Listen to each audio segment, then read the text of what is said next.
पति का देहांत हुए 15 दिन हो चुके थे।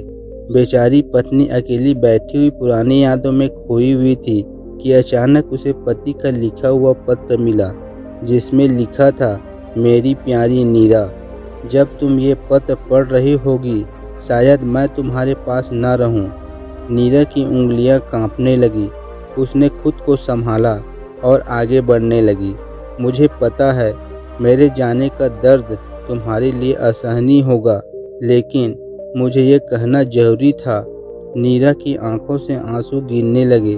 उसे लगने लगा जैसे पति रविंद्र ठीक उसके सामने बैठकर बात कर रहे हो।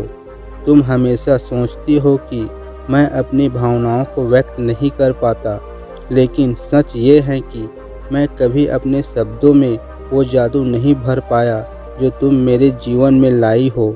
नीरा का दिल भारी हो गया। उसे याद आया कि कैसे रविंद्र अक्सर उसकी छोटी छोटी बातों को भी बड़े ही संजीदगी ढंग से सुनते थे। शायद तुमने कभी महसूस नहीं किया होगा, पर तुम्हारे बिना मेरी जिंदगी अधूरी थी। हर वो दिन जब मैं तुम्हें मुस्कुराते देखता, मेरे लिए जैसे एक जीत का दिन होता। नीरा, मैं जानता हूँ कि तुम्हें मेरी यादों से कभी कभी शिकायत होती थी, पर तुमने मुझे हमेशा संभाला जैसे मैं कोई नादान बच्चा हूँ।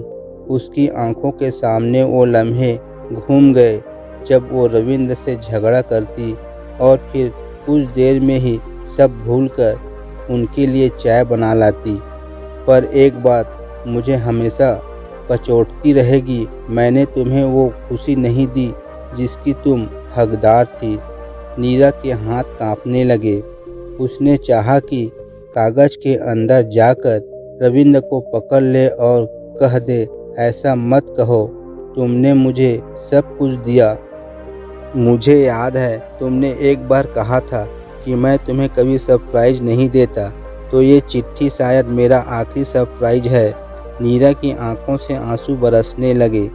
उसे याद आया कि वो कैसे अक्सर शिकायत करती थी कि रविंद्र रोमांटिक नहीं है। नीरा, तुम्हें याद है वो गुलाब का पौधा जो हमने अपने घर के बाहर लगाया था? नीरा की नज़र खिड़की के बाहर गई। वो पौधा अभी भी वही था, लेकिन उसकी पत्तियां सूखने लगी थी। मैं चाहता हूँ कि तुम उस पौधे को फिर से सींचो। वो पौधा हमारे यादों का प्रतीक है। जैसे जैसे वो बढ़ेगा तुम्हें एहसास होगा कि मैं अब भी तुम्हारे साथ हूँ। नीरा ने ठान लिया कि अब उस पौधे को कभी सूखने नहीं देगी। नीरा, तुम्हें कभी हार नहीं माननी चाहिए। मेरी कमी को अपना ताकत बनाना। तुम्हारे चेहरे की मुस्कान से मुझे बहुत सुकून मिलता है। हमेशा मुस्कुराते रहना। नीरा ने अपने आंसू पोंछे और वो महसूस कर रही थी कि रविंद्र उसे कमज़ोर बनने देना नहीं चाहते थे। और हाँ, एक आखिरी बात, अलमारी के सबसे नीचे वाले दराज में कुछ है जिसे मैं तुम्हारे लिए छोड़ गया हूँ। नीरा का दिल तेजी से धड़कने लगा।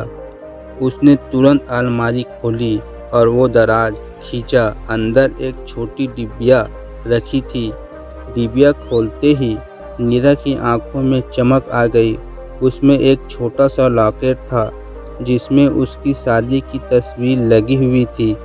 ये लॉकेट हमेशा तुम्हें याद दिलाएगा कि मैं तुम्हारे साथ हूँ, चाहे जहाँ भी हूँ। नीरा उस लॉकेट को जोर से पकड़कर रोने लगी।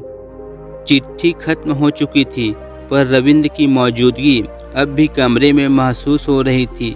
नीरा ने वो लॉकेट अपने गले में पहन लिया और खिड़की के पास जाकर उस पौधे को निहारने लगी। उस दिन नीरा ने यह ठान लिया कि वो रविंद्र की यादों को अपनी कमजोरी नहीं, अपनी ताकत बनाएगी। उसकी हर सांस अब रविंद्र के उस अधूरे यादों को पूरा करने में लगाएगी।